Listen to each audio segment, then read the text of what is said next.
Assalamualaikum, this is Maheen and I'm currently doing ACCA from my Charles Hub of Accountancy, and I recently scored 98 percentage in my both FA2 and F3 exam.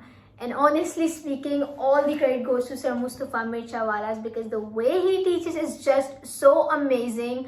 Like जिस तरह आप बच्चे को बिल्कुल scrap से उठा के ऊपर लेके जा रहे हो, उसे कॉन्सेप्ट्स, उसके बेसिक्स इतने क्लियर कर रहे हो.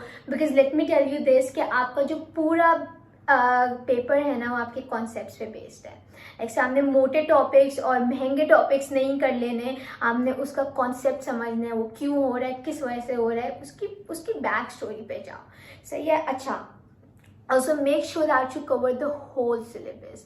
Like don't just restrict yourself to the key and important areas, and like most importantly do not try to guess के what will come into the exam, because अभी हम मेट्रिक या inter में नहीं है कि यार ये हमारे पास पेपर में आया था तो डेफिनेटली इस दफ़ा आएगा. नहीं.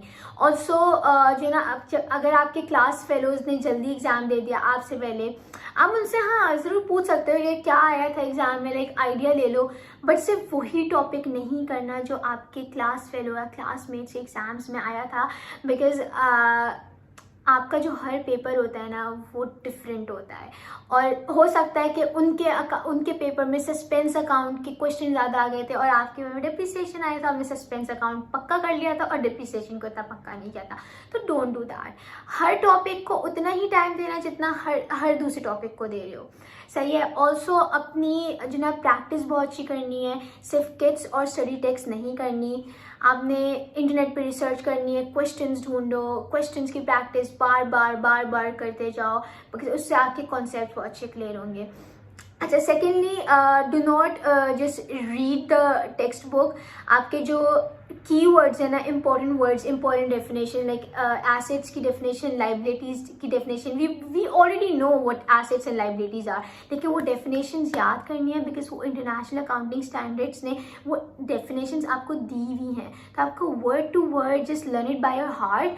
और जो है ना जो कीवर्ड्स होते हैं, इंपॉर्टेंट डेफिनेशंस होती हैं, वो आपको डेफिनेटली याद करनी है. ऑल्दो आपका MCQ बेस्ड पेपर है, लेकिन कुछ वर्ड्स जो है ना आपको सेम डेफिनेशन लिख के देंगे और कुछ वर्ड चेंज कर देंगे, आपको इतने सारे ऑप्शन दे देंगे, आप खुद कंफ्यूज जाओगे. तो इट्स बेटर कि जो है ना आप अपनी डेफिनेशन याद करो. एंड देन सेकेंडली आपके जो है ना स्पेसिमेन एग्जाम्स होते हैं ACC की वेबसाइट पे मिल जाएंगे, वो सारे देखो, उनकी रिपोर्ट्स पढ़ो कि जो है ना स्टूडेंट्स कहाँ पे ज़्यादा गलती करते हैं, उस अपने टॉपिक को और ज़्यादा क्लियर कर लो. और क्या कहते हैं अपना CBE के उस पे ACCA के साइट पे ना आपको CBE के 3 सेट्स ऑफ पेपर मिलता है. सिर्फ ये नॉलेज एग्जाम्स और फाउंडेशन लेवल के लिए होता है. तो इसमें जो है ना आपने देख लो, परचेज कर लो. अच्छा है, आपकी प्रैक्टिस हो जाएगी. उससे क्या होगा कि आपकी प्रैक्टिस हो रही है और बेस्ट चीज़ है कि आपकी ऑनलाइन प्रैक्टिस हो रही है, क्योंकि हमारा पेपर जो है कंप्यूटर बेस्ड है, वो हमारा रिटन नहीं है, मैनुअल नहीं है. तो आपकी जितनी प्रैक्टिस लैपटॉप पे, आपके कंप्यूटर पे होगी, वो आपके एग्ज़ाम में ऑब्वियसली हेल्प करेगा. और सबसे ज़्यादा इम्पोर्टेंट टिप जो ये है कि आपके एग्ज़ाम में 2 आवर्स होते हैं, राइट. एंड मोस्ट स्टूडेंट्स जो हैं with in like 2 hours, with in an hour complete कर लेते हैं एग्ज़ाम. अच्छा, do not leave the exam before आपके वो 2 आवर्स कंप्लीट हो जाते हैं. Do not and the exam. ये मैंने इतना देखा है कि जो है ना लोग क्या करते हैं, एग्ज़ाम 45 मिनट्स में हुआ बस जल्दी से एग्जिट कर दिया. No, don't do that. Because आप ना सिली मिस्टेक्स बहुत करते हो. हमारी रिवर्स वर्किंग ज़्यादा होती है, हमारे सोल्यूशंस बहुत होते हैं, तो आप सिली मिस्टेक्स कर जाते हो. तो डोंट डू दैट. आप जो है ना पूरा पेपर गो थ्रू वापस से करो और जो है ना वर्किंग भी वापस से करो.